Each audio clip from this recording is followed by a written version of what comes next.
रात को बीबी ने तो मैं बोला था, मैं तुम इधर आ, वो आई को नहीं, बस उधर से दिमाग खराब हो गया मेरे नाम मालूम बनना का नहीं मेरा आज मैं मनना बस। वो रोई?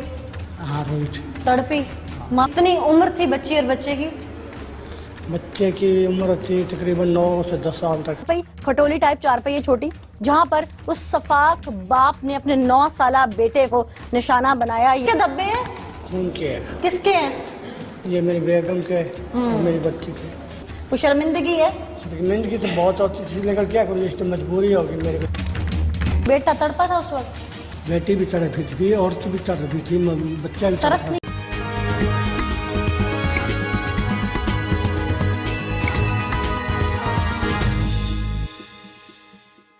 इस वक्त हम एन जाए वकूफ पे मौजूद हैं। ये वो कच्चा सहन है, क्योंकि गांव के गरीब लोग थे और शायद उनका गुजर बसर बड़ी मुश्किल से हो रहा था। तो इस कच्चे सहन में गर्मियों के दिन थे चूंकि, तो फैमिली बाहर सोई हुई थी। यहाँ पर उसकी बीवी सोई हुई थी। इस जगह पे एक चारपाई, जिस जगह पे मैं खड़ी हूँ, यहाँ डाली हुई थी, जिसके ऊपर उसने वार किया अपनी बीवी की गर्दन पर बुरी तरह से, और वो यहाँ पर जांबर ना हो सकी और जख्मों की ताब ना लाते हुए वो दुनिया से कूच कर गई। अब आगे चलते हैं, मैं आपको दिखाती हूँ, क्योंकि ये चारपाई अभी भी शायद उसी तरह यहाँ पर बिछी हुई हैं। ये वो कमरा है, जैसे कि देख सकते हैं कि ये काने हैं बारीक, जिनकी ये छतें हैं। कोई बहुत ज्यादा अमीर नहीं था, कोई पैसे वाला शख्स नहीं, कोई जिम्मेदार नहीं था। मैं कहूँ जिसकी कई मुरब्बे जमीन है, तो उसको शायद अपने पैसों का कोई बहुत ज्यादा मान था, गुरूर था, उसकी बीवी ने नाफरमानी की तो उसने मार डाला, ऐसा कुछ नहीं था। ये बहुत ज्यादा गुर्बत की जिंदगी जी रहे थे। ये वो चारपाई, खटोली टाइप चारपाई है छोटी, जहाँ पर उस सफाक बाप ने अपने 9 साला बेटे को निशाना बनाया। ये वो तकिया है जहाँ पर शायद वो मीठी नींद सो रहा था। वो जानता नहीं था कि उसकी जिंदगी का अगला पल नहीं और उसकी जिंदगी उसके बाप के हाथों ही खत्म होने वाली है। क्योंकि ये कमरा जिसमें मैं मौजूद हूँ, यहाँ पर 2 बच्चों का कत्ल हुआ।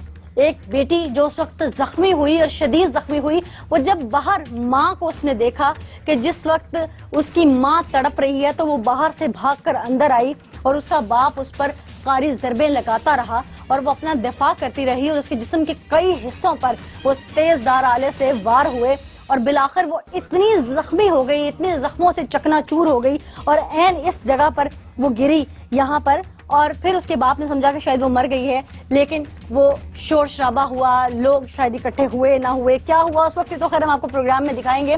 और वो जख्मी होकर बेहोश हो गई। बाद में उसको यहाँ से निश्तर अस्पताल मुल्तान पहुंचाया गया, तो वहां पर वो जख्मों की ताब ना लाते हुए अपनी जिंदगी की बाजी हार गई। वो सफाक बाप क्यों अपने ही बच्चों की, अपने लख्ते जिगर, अपनी वो बेटी 16 साल की जवान, जिसको उसने अभी सुर्ख जोड़े में बेहाना था, उसको सफेद कफन पहनाने पे तुला हुआ था, ऐसा क्या था? मैं आगे ही आपको कुछ दिखाती हूँ कि यहाँ पर क्या क्या हुआ। ये चूंकि मैं पूरा घर आपको दिखा रही हूँ, इस घर की हालत देख सकते हैं आप कि इस घर में किस तरह से इन लोगों का उठना बैठना था, इन लोगों का गुजर बसर था। ये लोग किसके कहने पर इस हद तक, यहाँ इस नहज तक पहुंचे? ये बाप किसकी बातों में आया या फिर इसके बाप के नाम पर ये किया गया और उसको इल्जाम में फंसाया जा रहा है? ये असल हकाइक तो फिर हम आपको प्रोग्राम में दिखाएंगे।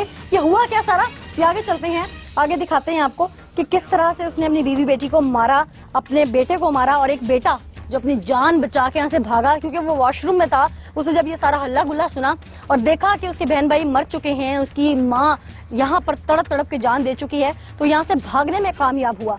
वो बेटा इस वक्त किस ज़हनी कैफियत में है, आपको दिखाते हैं। क्या नाम है बेटा आपका? सदाम। सदाम। सदाम, आप घर में सबसे छोटे हो? नहीं, मुझसे एक और छोटा है। छोटा जब दुनिया में नहीं रहा? अच्छा, उस दिन आप घर में थे ना? यस। तो उस दिन आपने क्या देखा था बेटा? मैंने अपनी माँ और बहन को मार दिया, उसने, मैंने नहीं देखा। मैं पेशाब करने गया बाथरूम में, वापस आया, उस दरवाजे से देखा मेरे भाई को मार रहा था, छोटे को अब्दुल। किस चीज से? कसी के साथ। कोई वजह, कोई लड़ाई हुई थी घर में? नहीं, फिर पूरे दिन कुछ भी नहीं हुआ। आपकी बहन यहाँ पे शोर मचा रही थी उस वक्त? नहीं, आवाज ही नहीं आई। किसी की भी आवाज नहीं आई? किसी की भी नहीं। अम्मी की भी नहीं आई? नहीं। किसी की नहीं? तो फिर आपको पता कैसे चला कि मर गए हैं सारे? वो फिर जब मैं यहाँ से भागने लगा, फिर मेरी बहन मेरे पाँव में थी। अच्छा। फिर मैं वहाँ से भागा। बहन को किस हालत में देखा आपने? बहन को सिर्फ फोन की हालत में देखा। बाप को अब माफ करेंगे आप लोग? नहीं, उसे जल्द से जल्द फांसी दी जाए। तो अगर वो आप लोगों के सामने आए तो? सामने आए तो हम खुद मार देंगे, बेशक से हमें फांसी हो। अच्छा, अपनी माँ के कातिल को, अपनी बहन के कातिल को, चाहे वो बाप है, उसे माफ नहीं करेंगे? उसे माफ नहीं करेंगे, बिल्कुल भी नहीं करेंगे। ठीक। नाज़रीन, ये वो फैमिली है, ये अब भाई रह गए हैं। एक इकलौती बहन थी जिसको उस बाप ने शायद जीने के काबिल ना छोड़ा, उसको अपने घर का होने के काबिल ना छोड़ा, यहाँ पे उसे मनो मट्टी के नीचे पहुंचा दिया। ये भाई अब अपनी आंगन में अपनी बहन की आवाज, उसकी लाड प्यार की बातें, अपने माँ के हाथ का सुख, अपनी माँ की दुआएं, सबको तरस के, और वो छोटा लाडला भाई जो शायद इन सब के इंतजार में होता था कि ये शहर से आए तो उसके लिए कोई खिलौना लेके आए, उसके लिए कोई चीज लेके आए, कोई मिठाई लेके आए, शायद उसके लाड पूरे करें, कोई कपड़ा लेके आए। अब वो किसका मुंतजर होगा और ये किसको ला कर देंगे? वो तो दुनिया में रहा ही नहीं। और ये सब बर्बरियत ढाई किसी और ने नहीं, उस शख्स ने जो कहने को इनका साहिबा था, जिस शजर के नीचे ये परवान चढ़ रहे थे, ये जानते ना थे कि वो इतना जहरीला शजर बनेगा। इस सारे मामले की गुत्थी कहीं ना कहीं अटकी हुई है। इसको आज हम सुलझाएंगे अपने प्रोग्राम में असल हकाइक हम दिखाएं।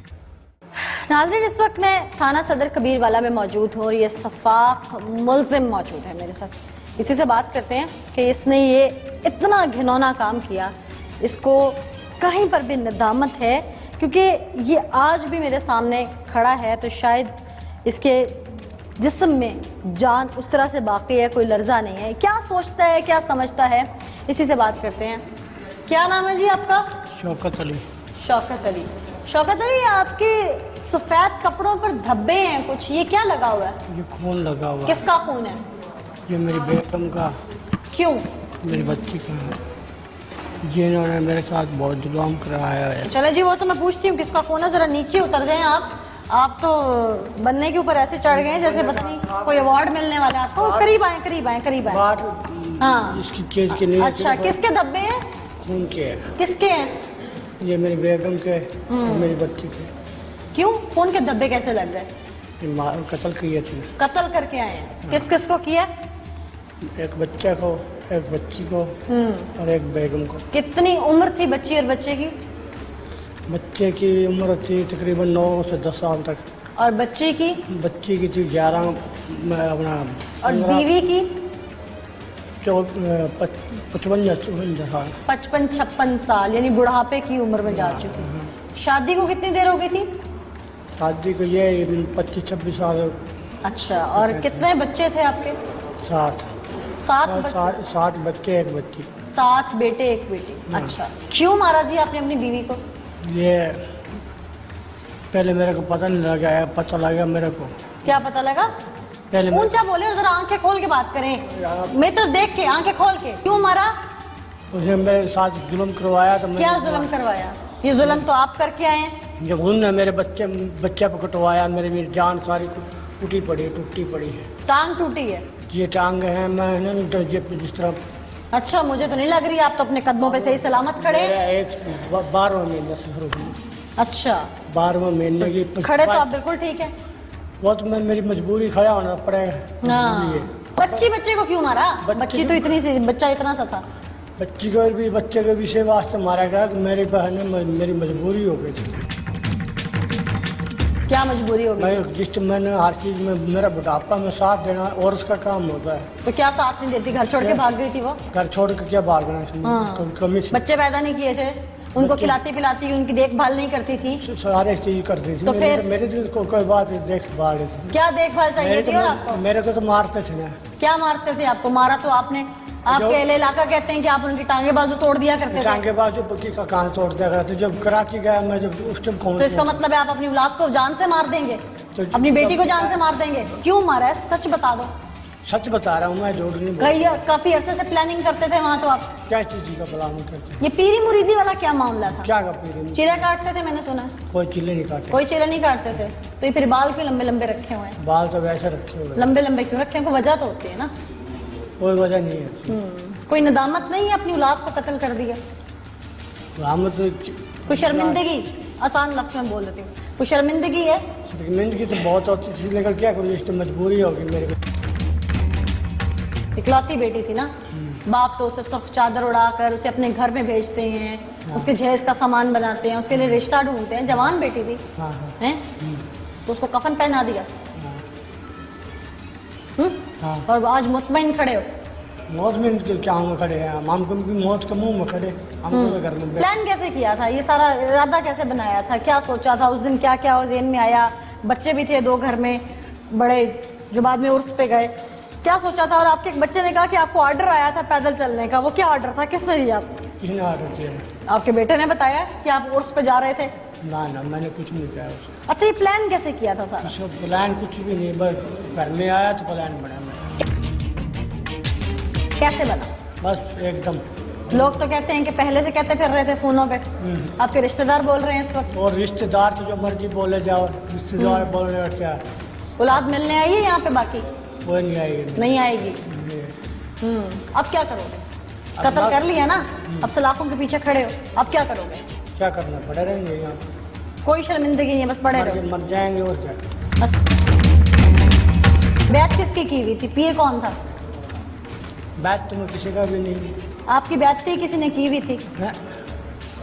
बैत को निकला, सिर्फ मैंने मुल्तान में एक बाबा मिला था। कौन सा बाबा? उसका नाम जाफर शाह था, उसको जानता तुम तक, वही व्यापार का काम करता था मंडी में, फिर ये बकरे ले लेंगे। वहाँ पर मिला था, उसने मुझे इधर से मेरी बाँह पकड़ी और कमर को थापड़ा दे दिया। उसने कहा अभी जा, तेरे को अल्लाह ताला साथ देगा तेरा। किस मामले में पूछा नहीं? कुछ नहीं। उसके बाद दोबारा बाबा मिला? फिर नहीं मिला। फिर नहीं मिला। काम में मेरे को कहने कभी है ना, कोई भी है ना, ये अपना मिलता था, जाफर शाह मिलता था। जाफर शाह ये पीर जो है? फकीर जो मिला था मेरे को। अच्छा, वो क्या कहता था ख्वाब में? बस ये कुछ ख्वाब में मिल जाता था, बस और कुछ नहीं करता। अच्छा, कोई वजीफा देता था पढ़ने के लिए, कोई नमाज की तरकीब देता था, क्या कहता था? ना, कुछ नहीं कहता था। तो क्या करता नजर आता था ख्वाब में? बस नमाज पढ़ता आता था। अच्छा, हाँ। और कोई पीर नजर आता था ख्वाब में? कभी दिल किया दोबारा उनसे मिलने को? दिल किया, बता कर गया होता दिल कर रहा। तो उस दिन बेटे को कहाँ भेजा था? कवाली कहाँ भेजा? उर्स किसके उर्स पे जाते? वो तो इधर बाबर खान साहब इधर जाते थे उनके पास? हाँ। कितने अरसे से जा रहे थे? कौन? मैं? हाँ। मेरी बाबा के पास तो सिर्फ 5-4 साल हुए।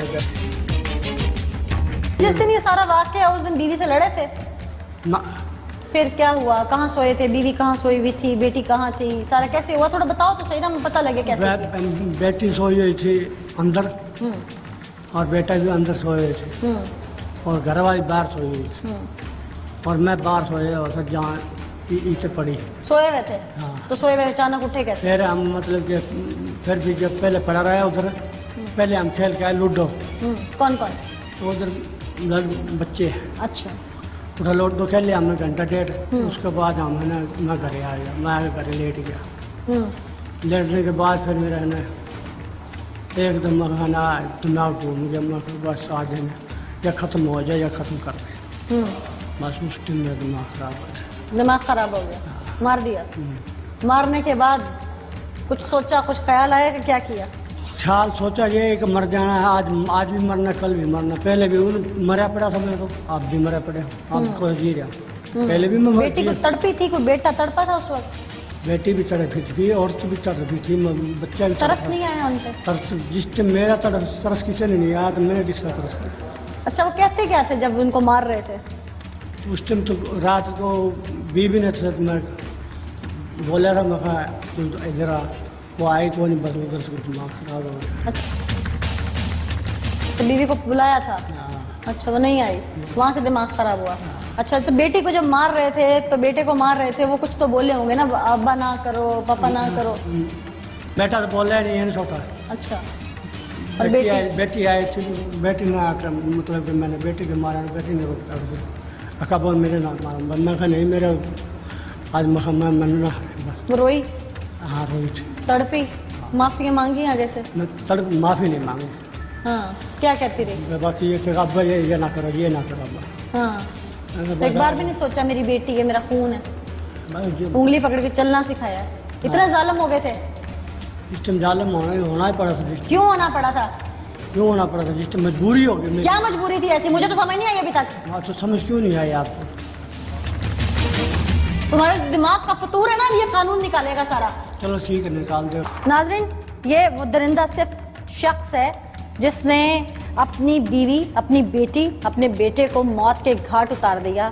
इसकी सफाकियत, इसकी हैवानियत इस हद तक थी कि इसकी बेटी तड़प तड़प कर अपनी दुहाइयाँ देती रही। इसने कहीं रहम ना दिखाया और बिलाखिर इसकी बेटी जिंदगी की बाजी हार गई। इसके कपड़ों पर आज भी वो खून के धब्बे हैं, एक साइड तो लथपथ है खून से, लेकिन इसके रोंगटे आज भी खड़े नहीं हैं, क्योंकि इसकी हद तक इसने जो किया वो ठीक था और ये आज भी ठीक है। ये कहता है कि मेरे पे जुल्म हुआ, कहीं से नजर नहीं आता इसके जिस्म पे जुल्म हुआ। जो इसने जुल्म किया वो शायद पूरी दुनिया देख रही है।